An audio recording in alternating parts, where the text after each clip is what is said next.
Salut à tous, c'est Poupy, j'espère que vous allez bien. Bienvenue dans cette nouvelle vidéo Prono Catch. Et quel plaisir pour moi de pronostiquer pour de la première fois un show AEW, All Elite Wrestling. Ça fait un bout de temps, bon déjà avant ma période d'absence, ça faisait un bout de temps quand même que j'y pensais à parler d'un peu d'AEW et je me suis dit bah va falloir commencer à un moment. Et donc, je vais vous présenter le show Double or Nothing qui a lieu l'année prochaine, dans la nuit du 30 mai au 31 mai. Disponible sur Fight. Donc c'est à peu près 20 € je crois. C'est le prix à peu près que j'ai dû payer pour voir le show. Bien sûr commenté par des Français, qui est disponible. Ceux qui connaissent la chaîne Toonami et qui regardent Dynamite toutes les semaines connaissent Tonton Norbert Florian et le doc Alain Mistrangelo. Et donc ce sont eux nos commentateurs français pour le show de AEW. Mais avant cela, avant de parler de pronostics, j'ai un petit unboxing à faire. J'ai reçu un carton cette semaine. Et comme vous voyez, ici, il y a des nouvelles pop qui sont arrivées depuis la dernière vidéo. Et je vais vous présenter la dernière pop que j'attendais de la dernière vague de pop WWE. Parce que là, en plus, bien sûr, ils en ont annoncé et que j'ai déjà précommandé. Et c'est la première fois qu'on a cette pop-là pour la WWE, de cette taille-là. Tadam! Voici le ring de Raw à la vieille époque Attitude Era avec Stone Cold, Steve Austin et The Rock, Dwayne Johnson. On peut les voir derrière. Voilà. Là, on les voit un peu mieux. Et je trouve que la boîte, elle a reçu nickel. Avec des petits stickers, bien sûr, pour dire que c'est un produit sous licence. Mais après, c'est où est-ce que je vais le mettre derrière? Ça, je sais pas encore. Mais je suis content d'avoir reçu celle-là. Parce qu'on sait que au moment de l'Attitude Era, ces deux-là avaient vraiment une très bonne rivalité. Et donc, j'ai déjà une pop The Rock, mais pas avec cette chemise-là, avec cette veste-là. Stone Cold, j'en ai une pop. Stone Cold, elle est où? Elle est là. Que j'ai reçue aussi dans la dernière vague. La numéro 84, le Stone Cold, avec la ceinture. Comme vous pouvez voir. Voilà, donc vous pouvez voir que dans la dernière vague, il y avait Drew McIntyre, il y avait Otis, il y avait Edge, il y avait Chyna. Et donc je suis content de pouvoir les compléter dans ma collection. Mais bon, ici on parle pas WWE aujourd'hui, on parle AEW. Et j'espère bientôt voir des pop AEW. Même si on sait déjà qu'il y en a certaines, si on prend New Japan Pro Wrestling. Donc, comme je disais, Double or Nothing. C'est la 3e édition de ce show. Donc, basé un peu sur le thème, au niveau de décor, thème casino. Et il y a un match, bien sûr, casino que je vais vous expliquer pendant ces pronostics. On va commencer le premier match, pour lequel? Allez, match de championnat tout de suite, allez. Miro, qui défend son titre TNT contre Lance Archer, accompagné de Jake the Snake Roberts. Alors, Lance Archer, c'est un gars qui essaye d'avoir le titre depuis vraiment plusieurs mois. Et qui se plaignait, à l'époque où c'était Darby Allin le champion, d'avoir pas assez de temps de parole, de pas avoir été mis assez en valeur pour être challenger au titre. Même si je crois qu'il a été une fois, mais bon, il a perdu contre Darby Allin. Et Miro, qui est, on va dire, tout jeune champion, je crois qu'il a qu'une seule, voire 0 défense du titre TNT, qu'il a, on va dire, dérobé, entre guillemets, à Darby Allin. Donc, mon pronostic dessus. Soit on part sur une période où le titre TNT va être régulièrement changé, et ça va repartir sur un long règne d'ici, je dirais, 3-4 mois. Ou soit, ils veulent remettre un peu, ils veulent pusher Miro par rapport à Lance Archer.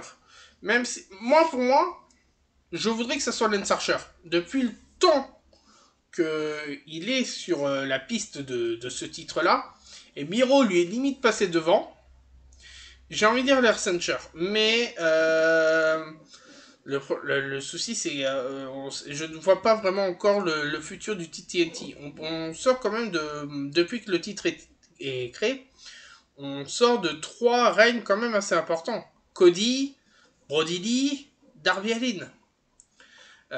Darby, on sait très bien qu'il va pas y revenir tout de suite parce qu'il a d'autres rivalités, on va en parler après.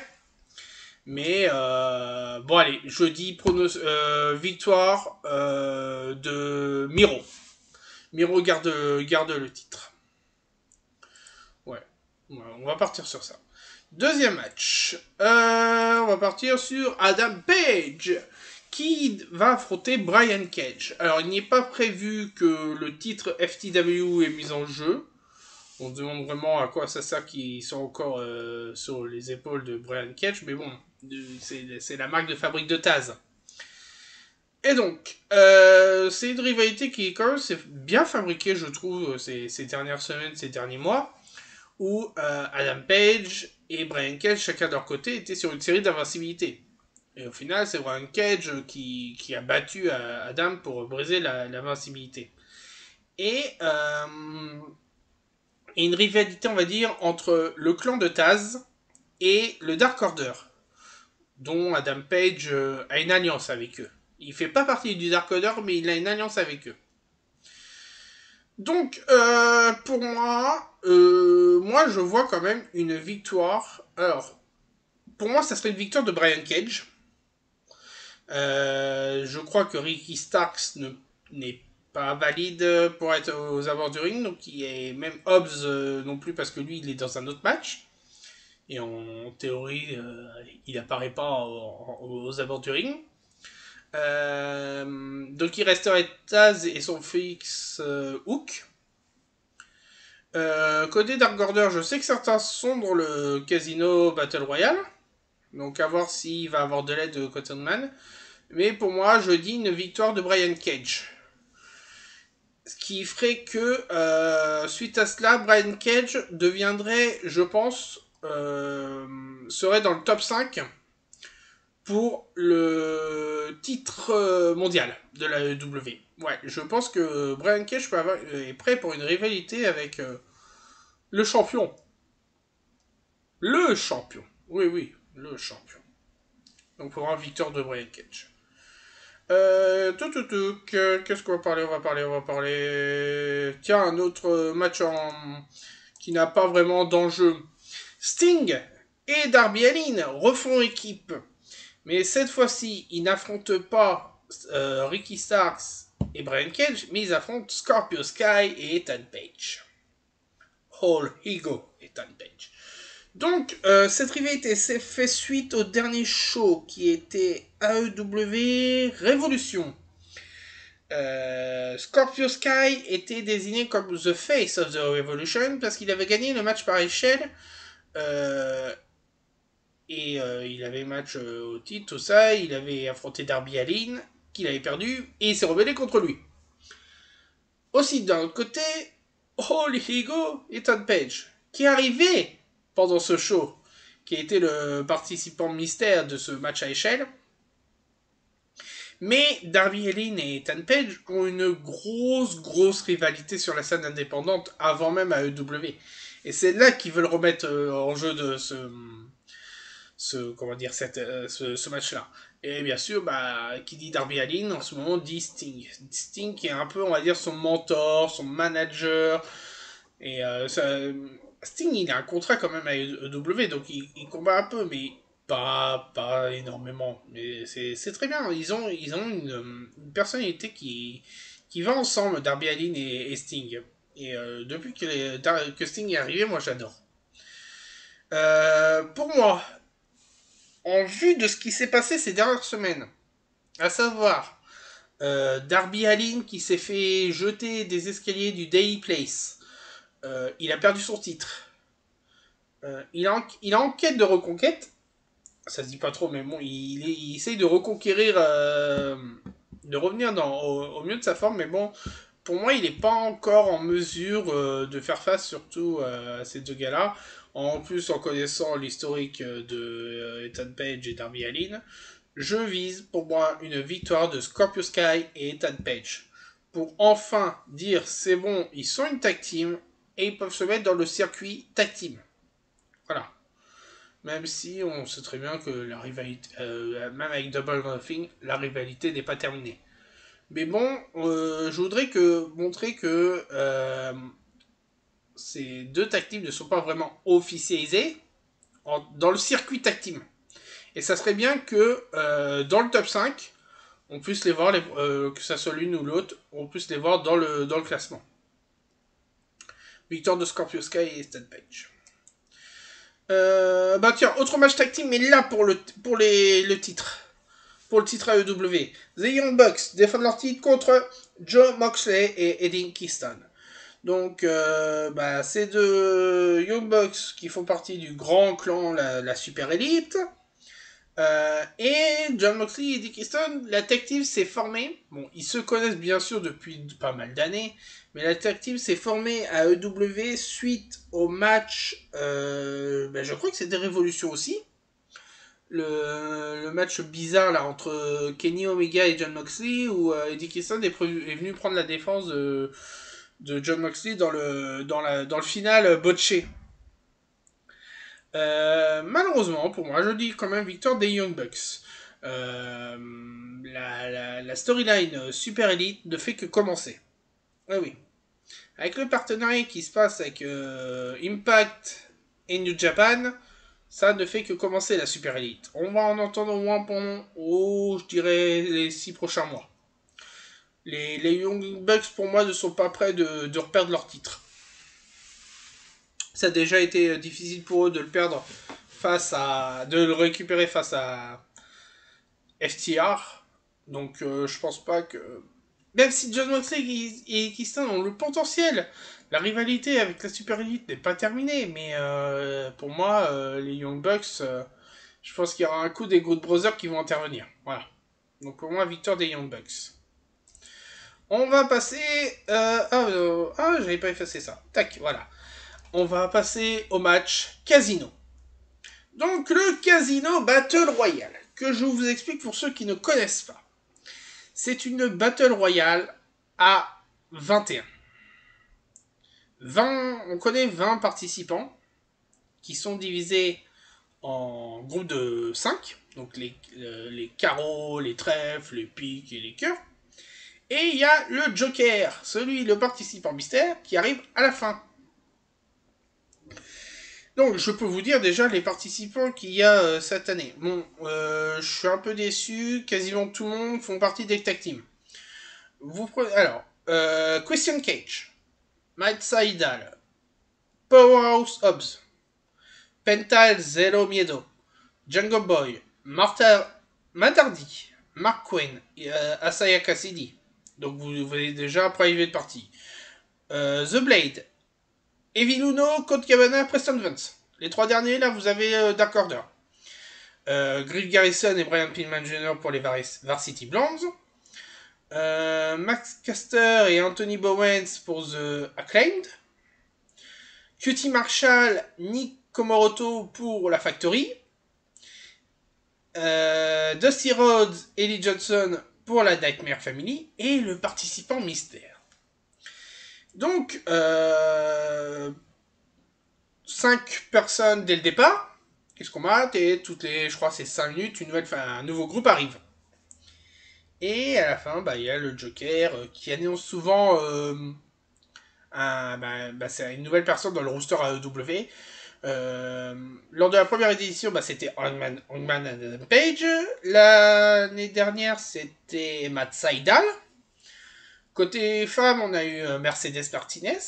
Mais bon, elle était là en tant qu'invitée, elle n'a pas introduit le roster.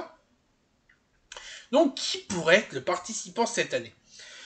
Il y a certains noms qui parlent du côté AEW, mais si je ne me trompe pas, la vague de licenciement qu'il y a eu en avril, je crois qu'elle n'est pas terminée.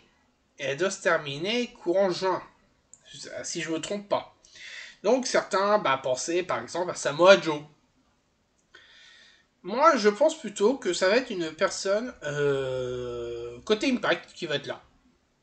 Moi, j'aurais bien... Oh, il y a tellement de possibilités. J'ai pas vraiment réfléchi à qui pourrait être là. On va se laisser quand même 10-15 secondes pour tenter de trouver un nom. Ou bien quelqu'un qui pourrait faire son retour à W qui a été blessé. Non, je sais pas.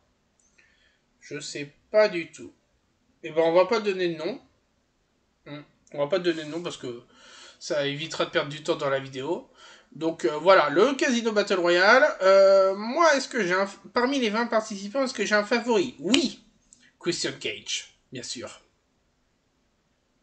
Christian Cage, le fameux Christian, qui était à la WWE en début d'année au Royal Rumble, et qui a surpris tout le monde en arrivant à EW. Mais pour moi, c'est mon favori. Ah bah si, il y a quelqu'un qui pourrait intervenir. Deux personnes. Mais bon, je pense pas qu'ils vont intervenir dans le casino. Shaq pourrait refaire son retour à EW. Et un qui n'a pas prévu de match à EW, mais qui est là.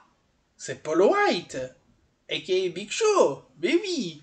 Donc ces deux gars-là sont susceptibles d'intervenir dans le Casino Battle Royale, bien sûr.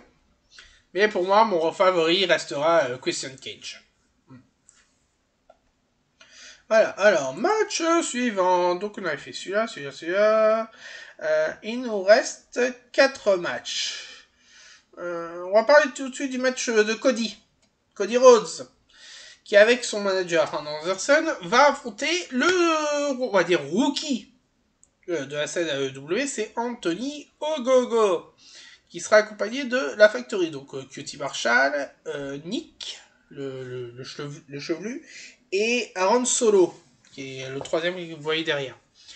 Donc, rivalité, pas vraiment rivalité si on connaît bien ce qui se passe, mais il y a Cody Rhodes à sa propre école, la Nightmare Factory, dont QT Marshall est entraîneur, Dusty Rhodes aussi, et ils ont une bonne vingtaine, voire trentaine d'élèves. Et Anthony Ogogo est un des derniers rookies qui, je crois qu'il était c'est un sportif vraiment de haut niveau qui faisait de la boxe et qui maintenant s'est orienté dans le catch. Et donc on va dire, c'est le rookie de la scène W que Cody et QT ont pris de ce côté. Et ils ont créé une certaine rivalité au sein même de l'école où il y a la Factory, donc Nightmare Factory, et la Nightmare Family. Donc il y a une petite séparation entre les deux. Dernièrement c'était QT et Cody qui avaient de rivalité entre eux. Mais là c'est vraiment le but de mettre Anthony Ogogo sur le devant de la scène. Là ça devrait être... Je crois que c'est son premier match en plus de catch. Peut-être deuxième, je sais plus. Mais là, ils veulent mettre aussi... j'ai pas la bonne image, mais ils veulent... Anthony Ogogo se considère comme The English Dream. Le rêve anglais. L'anglais qui vient comme ça. Et pour la même occasion, Cody a voulu reprendre le nom de son père. The American Dream. Donc là, c'est un peu choc Angleterre, États-Unis. Le choc Europe-Amérique. C'est un peu ça qu'ils veulent faire croire, montrer, je veux dire. Et j'avais lu dans une interview que Cody a fait à la presse cette semaine qui disait que c'était bien pour montrer la capacité d'Anthony Ogogo sur la scène de catch, mais que il n'était pas encore assez mature pour mériter une victoire face à Cody ou autre grand nom de la scène. Mais on sait très bien que ça va être un match assez technique. Costaud. Même si on pourrait croire, mais ils font quasiment le même poids. Ils ont même pas un kilo d'écart à la pesée de cette semaine. Donc pour moi, victoire de Cody Rhodes.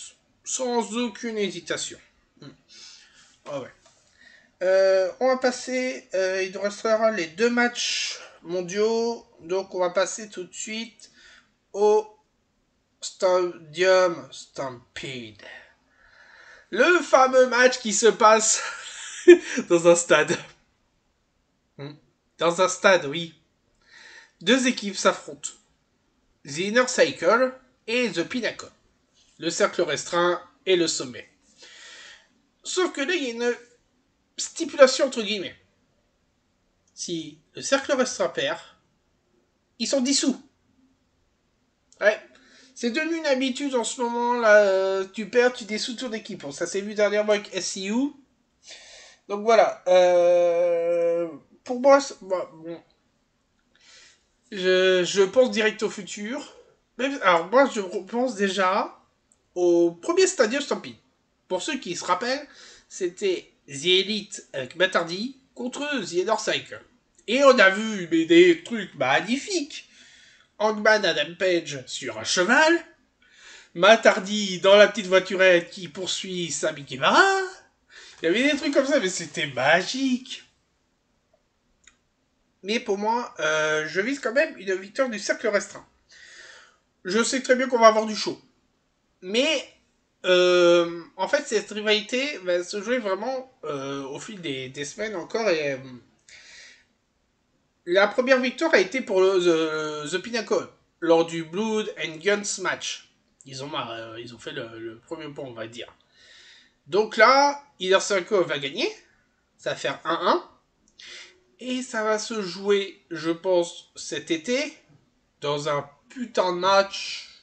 Je ne sais pas quoi, mais voilà. Ça va être un partout et ils vont se faire le point final dans un gros match cet été. Victoire du cercle restreint. Passons aux deux derniers matchs de la soirée. Désolé, c'est les dames d'abord. Titre féminin de AEW. Hikaru Shida, qui a dépassé les 1 an de règne cette semaine, ou la semaine précédente, et qui a obtenu un nouveau titre, nouvelle ceinture, je veux dire, tout en or et diamant. Défense son titre contre Dr. Britt Baker, TMT. Bien sûr accompagné de, oui mais, not Reba. Que dire de ce match? Deux catcheuses talentueuses. Magnifique prestance. Magnifique charisme. Britt Baker mérite le titre depuis qu'elle est arrivée. Mais bon, elle sera toujours l'outsider. Ça, on le sait très bien. Est-ce qu'elle est prête pour un règne? Oui. Depuis que AEW existe, bah c'est vrai que côté féminin, les règnes féminins, on connaît pas beaucoup de championnes. Si je me trompe pas, il y en a eu que deux. Nyla Rose et Britt Baker. Et Kalushida, pardon. Oui, Kalushida. Je crois qu'il n'y a eu que ces deux-là, si je me trompe pas. Non. Donc, Britt Baker a toutes ses chances d'obtenir son premier règne d'AEW. Même si Kalushida pourrait quand même continuer son règne. Mais à ce moment-là, vu le nombre de personnes que Hikaru a pu affronter, qui serait capable de la battre en fait? Qui? Et pour moi, il resterait que Britt Baker. Même s'il y a une autre personne qui pourrait, mais elle fait pas vraiment partie du cercle AEW, c'est Thunder Rosa. Thunder Rosa, ouais. Elle est aussi capable que Britt Baker de battre quelqu'un. Donc pour moi, je dis changement de titre, victoire de Britt Baker. Dr. Britt Baker, TMT. Et passons au main event. Accueillons s'il vous plaît le champion à contester. Le champion à 4 titres. À 4 ceintures, mais à 3 titres. Champion Impact Wrestling. Champion AAA. Champion AEW. Quel va être son prochain titre? Kenny Omega défend son titre contre deux personnages que tout oppose. Pac, The Bastard, faisant partie du Triangle de la Mort avec Penta Miedo et Rey Fenix Jr. Et voilà. Orange Cassidy, faisant partie des best friends. Que dire de ce match? Alors déjà, moi de toute façon, quand c'est des matchs de championnat, je préfère toujours que ça soit une triple menace, ou limite un fatal... une fatal... je vais dire fatal four, mais c'est le nom déposé de WWE. Un match on va dire match à 4 pour les titres de championnat. Au moins côté homme. Chez côté femme, pas encore. Mais côté homme, je préfère toujours que ce soit à 3 ou à 4. Et on connaît ce qui se passe, comment ils ont obtenu le match, tout ça. Moi, je les vois pas tout de suite champion AEW. Comme je l'ai déjà dit plus tôt, la storyline Super Elite ne fait que commencer. Kenny Omega, il est champion de plusieurs fédérations. Et donc, voilà. Il faut qu'il garde ses titres parce que sinon, tu bâcles le tout. De toute façon, en plus, côté Impact, il va affronter bientôt Moose. Donc, pour moi, même contre Moose, il va gagner. Mais il faut se dire aussi que c'est un match triple menace. Donc, même si Kenny Omega fait intervenir son équipe, c'est-à-dire Good Brothers et Young Bucks, Pac, il a le truc de la mort. Orange Cassidy, il a les best friends. Donc, ça va être vraiment un main event, je pense, magnifique. Comment dire? Je pense pas que ça sera le match le plus long, c'est sûr.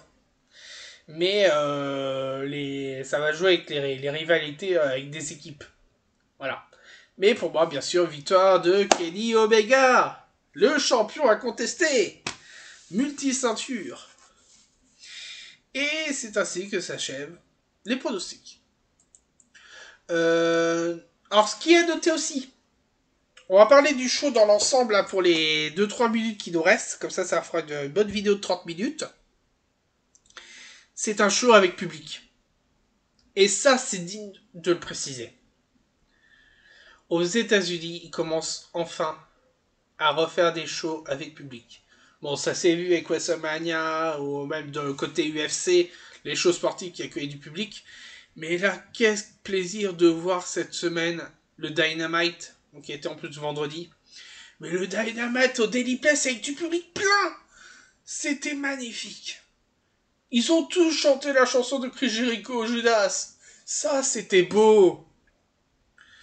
Ça, c'était beau. C'est beau de revoir du public.